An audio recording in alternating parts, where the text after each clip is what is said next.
La playa.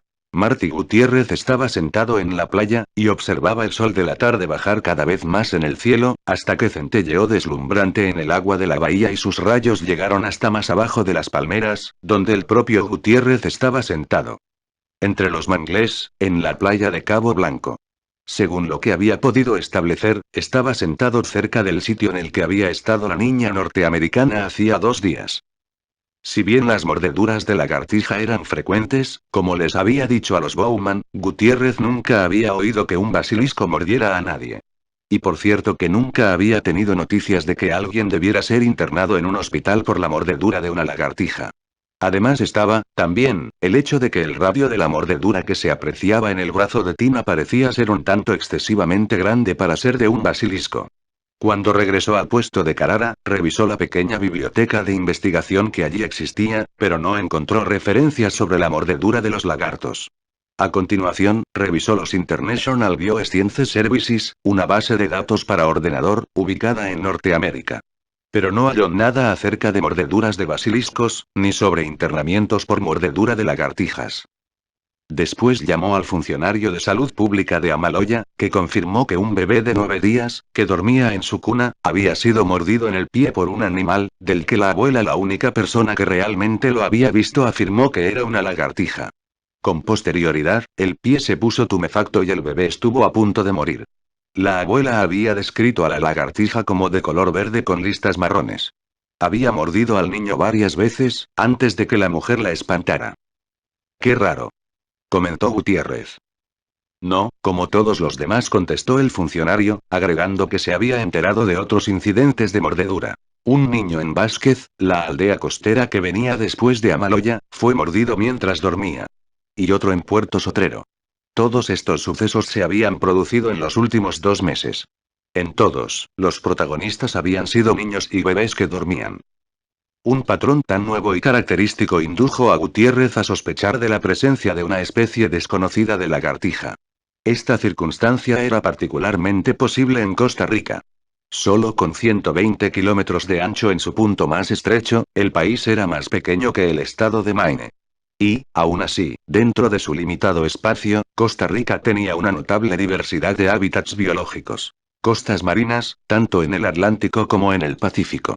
4 cadenas montañosas separadas, que comprenden cumbres de 3.600 metros y volcanes en actividad. Selvas tropicales en las que llueve todo el año, bosques de montaña, zonas templadas, terrenos pantanosos y desiertos áridos. Tal diversidad ecológica mantenía una asombrosa diversidad de formas de vida animal y vegetal. Costa Rica tenía el triple de especies de pájaros que toda Norteamérica. Más de 1.000 especies de orquídeas. Más de 5.000 especies de insectos. Nuevas especies se iban descubriendo a cada momento, a un ritmo que aumentaba año tras año, pero por una triste razón. A Costa Rica se la estaba despoblando de su vegetación y, a medida que las especies de la jungla perdían sus hábitats, se desplazaban hacia otras zonas y, en ocasiones, también alteraban sus pautas de conducta. Así que una especie nueva era perfectamente posible. Pero, acompañando la emoción de una sensación nueva, estaba la preocupante posibilidad de las nuevas enfermedades. Las lagartijas eran portadoras de enfermedades víricas, entre las que figuraban varias que se podían transmitir al ser humano. La más grave era la encefalitis sáurea central, o ESC, que en los seres humanos y en los caballos producía una especie de enfermedad del sueño. Gutiérrez pensaba que era importante encontrar esa nueva lagartija, aunque solo fuera para comprobar si era portadora de enfermedades. Observó el sol descender más, y suspiró. Quizá Tina Bowman había visto un animal nuevo, y quizá no. Gutiérrez, ciertamente, no lo había visto. Esa mañana, temprano, había cogido la pistola de aire comprimido, cargando el peine de munición con dardos de ligamina, y se había dirigido hacia la playa lleno de esperanza. Pero desperdició el día. Pronto tendría que iniciar el viaje de regreso desde la playa hacia la colina. No quería conducir por ese camino en la oscuridad. Se puso en pie y empezó a caminar de regreso por la playa. Más lejos, y en trayectoria paralela a la de él, vio la forma oscura de un mono aullador, que se desplazaba con tranquilidad siguiendo el borde del manglar. Gutiérrez se alejó, saliendo de la playa hacia el agua. Si había un aullador, probablemente habría otros en los árboles que pendían sobre Gutiérrez, y los aulladores tenían tendencia a orinar sobre los intrusos. Pero ese aullador en particular parecía estar solo, caminaba con lentitud y se detenía con frecuencia para sentarse sobre sus cuartos traseros. El mono tenía algo en la boca. Cuando Gutiérrez se aproximó, vio que el animal se estaba comiendo una lagartija. La cola y las patas traseras colgaban de las mandíbulas del mono. Aún desde lejos, Gutiérrez pudo ver las listas marrones en el cuerpo verde. El biólogo se dejó caer al suelo y afirmó la mira apoyándose en los codos. El mono aullador, acostumbrado a vivir en una reserva protegida, le miró con curiosidad. No huyó ni siquiera cuando el primer dardo pasó silbando a su lado, sin darle. Cuando el segundo se le clavó profundamente en el muslo, lanzó un chillido de ira y sorpresa, dejando caer los restos de su comida mientras huía hacia la espesura. Gutiérrez se puso de pie y caminó hacia adelante. No estaba preocupado por el mono. La dosis de tranquilizante era demasiado pequeña como para producirle más que unos pocos minutos de aturdimiento. Ya estaba pensando en qué hacer con su nuevo descubrimiento. Él mismo redactaría el informe preliminar, pero los restos habría que enviarlos de vuelta a Estados Unidos para que se les hiciera una identificación positiva final, claro está. ¿A quién se los debería enviar? El experto reconocido era Edward M. Simpson, profesor emérito de zoología de la Columbia University de Nueva York.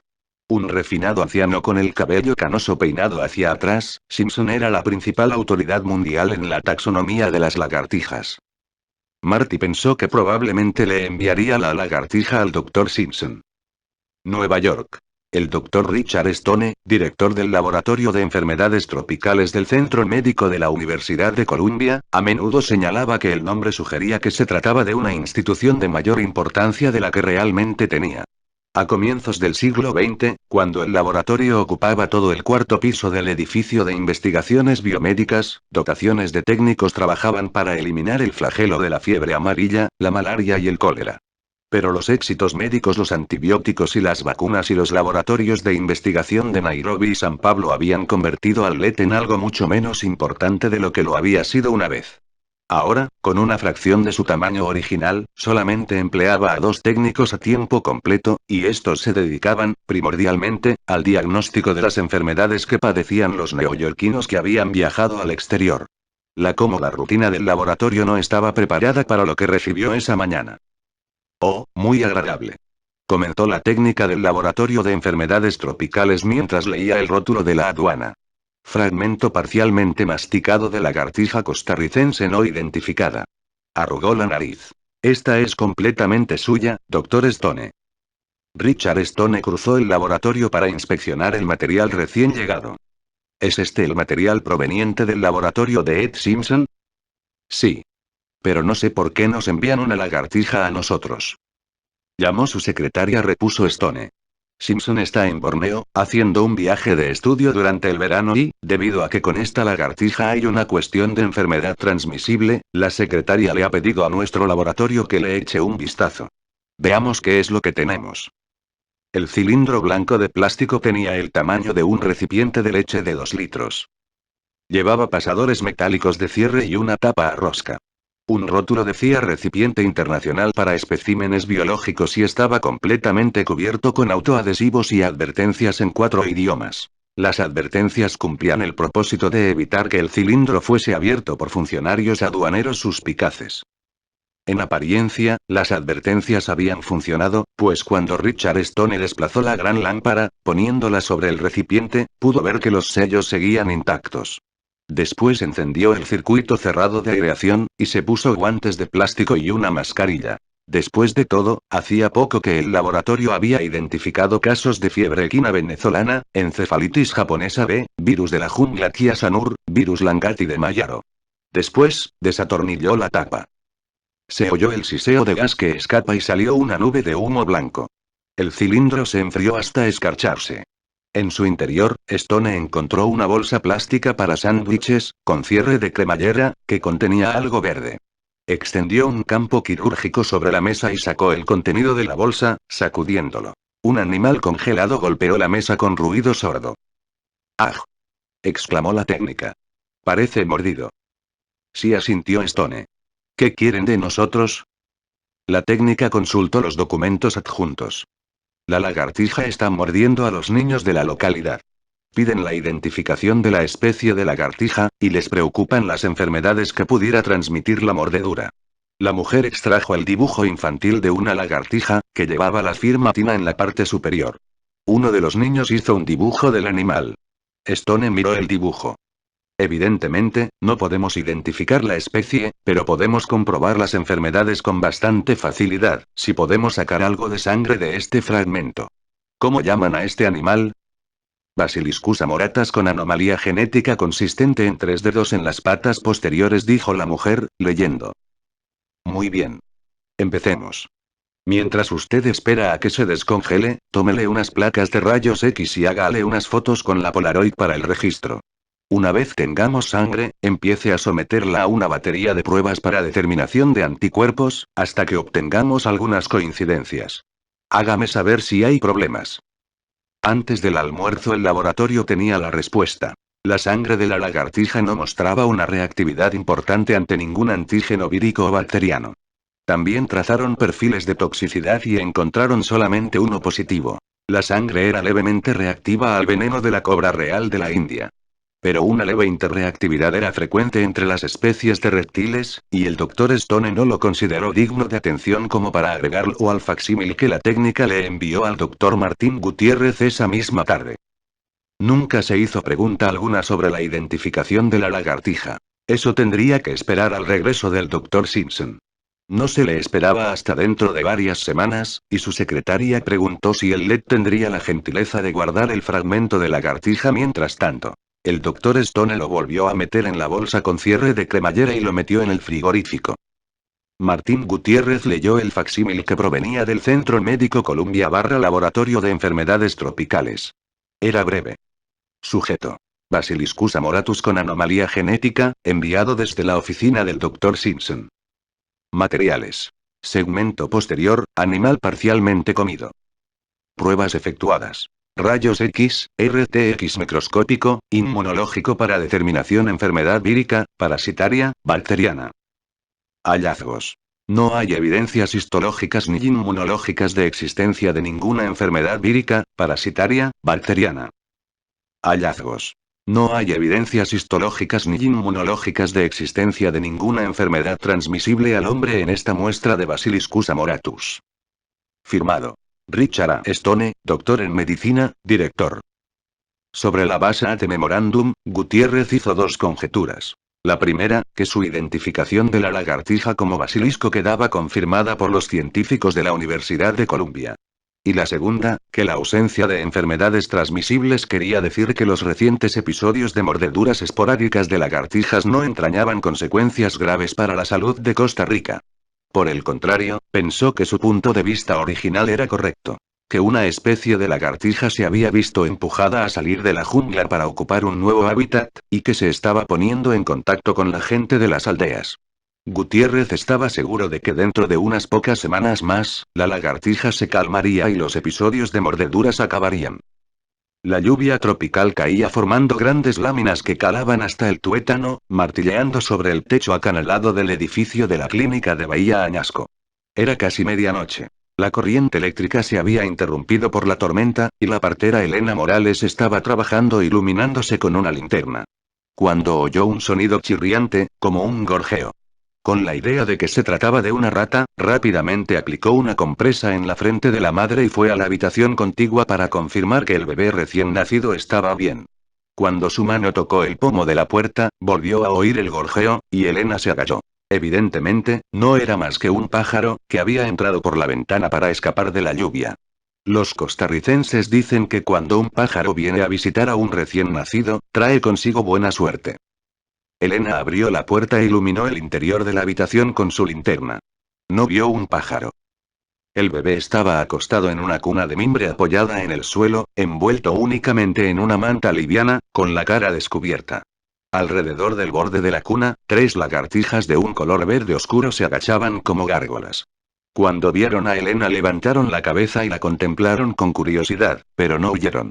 A la luz de su linterna, Elena vio la sangre que les goteaba del hocico. Al tiempo que gorjeaba con suavidad, una de las lagartijas se inclinó y, con una rápida sacudida de la cabeza, arrancó un trozo de carne del bebé. Elena avanzó, gritando, y las lagartijas escaparon hacia la oscuridad. Pero mucho antes de llegar hasta la cuna pudo ver lo que le había ocurrido a la cara del bebé, y supo que el niño tenía que estar muerto. Las lagartijas se dispersaron en la lluviosa noche, gorjeando y chirriando, dejando huellas sangrientas de patas de 3 dedos, como las de los pájaros. La configuración de los datos. Más tarde, cuando se sintió más calmada, Elena Morales decidió no informar sobre el ataque de las lagartijas. A pesar del horror que había visto, temió que la pudieran criticar por dejar al bebé desprotegido. Así que le dijo a la madre que el bebé se había asfixiado e informó de la muerte, en los formularios que enviaba a San José, como SMSI, síndrome de muerte súbita de infantes. Este era un síndrome de muerte inexplicable entre los niños muy pequeños. Pasaba inadvertido y el informe de Elena salió sin que le hicieran objeciones. El laboratorio universitario de San José que analizó la muestra de saliva del brazo de Tina Bauman hizo varios descubrimientos notables. Había, como cabía esperar, una gran cantidad de serotonina, pero, entre las proteínas salivales, había un verdadero monstruo. Con una masa molecular de 1.980.000, era una de las proteínas más grandes conocidas. La actividad biológica todavía se estaba estudiando, pero parecía ser un veneno neurotóxico emparentado con el de la cobra, aunque de estructura más primitiva. El laboratorio también descubrió vestigios de hidrolasa de gamma-aminometionina. Debido a que esta enzima era un trazador radiactivo para ingeniería genética, y no se encontraba en animales silvestres, los técnicos supusieron que se trataba de un contaminante procedente del laboratorio y no informaron sobre su presencia cuando llamaron al Dr. Cruz, el médico que pedía el análisis, a Punta Arenas. El fragmento de lagartija descansaba en la máquina frigorífica de la Universidad de Columbia, esperando el regreso del Dr. Simpson, a quien no se esperaba hasta al cabo de un mes, por lo menos. Y así pudieron haber quedado las cosas, de no haber entrado en el laboratorio de enfermedades tropicales una técnica llamada Alice Levin, que vio el dibujo de Tina y preguntó. «Oh, ¿el hijo de quién dibujó el dinosaurio?» «¿Qué?», murmuró Richard Stone, volviéndose lentamente hacia la técnica. «El dinosaurio. ¿No es eso? Mi hijo no hace más que dibujarlos. Es una lagartija. Enviada desde Costa Rica. Alguna niña de allá le hizo un dibujo». No, insistió Alice Levin, negando con la cabeza. «Mírelo. Está muy claro. Cabeza grande, cuello largo, se levanta sobre las patas traseras. Es un dinosaurio». No pude ser. Solo tenía 30 centímetros de alto. ¿Y con eso, qué? En aquel entonces había dinosaurios pequeños. Créame, lo sé. Tengo 2 varones, soy una experta. Los dinosaurios más pequeños medían menos de 30 centímetros. Tenisaurio, o algo por el estilo, no sé. Esos nombres son imposibles, nunca se aprenden si una tiene más de 10 años. Usted no lo comprende, insistió Richard Stone. Este es el dibujo de un animal contemporáneo. Nos enviaron un fragmento del animal. Ahora está en el frigorífico. Stone fue, y lo sacó y, sacudiendo la bolsa, lo extrajo para mostrarlo. Alice Levin miró la pieza congelada de pata y cola y se encogió de hombros. No la tocó. No sé, dijo. Pero, para mí, eso parece un dinosaurio. Stone negó con la cabeza. Imposible. ¿Por qué? Podría ser un sobrante o una reliquia, o como sea que se llame. Stone se limitó a seguir negando con la cabeza. Alice estaba mal informada. No era más que una técnica que trabajaba en el laboratorio de bacteriología, al final de la estancia. Y tenía una imaginación activa. Stone recordaba la época en la que pensaba que la seguía uno de los ordenanzas de cirugía. «¿Sabe?», dijo Alice Levin, «si esto es un dinosaurio, Richard, podría ser una gran cosa». «No es un dinosaurio». «¿Alguien lo ha comprobado?» «No». «Bueno, llévelo al Museo de Historia Natural, o a un sitio por el estilo.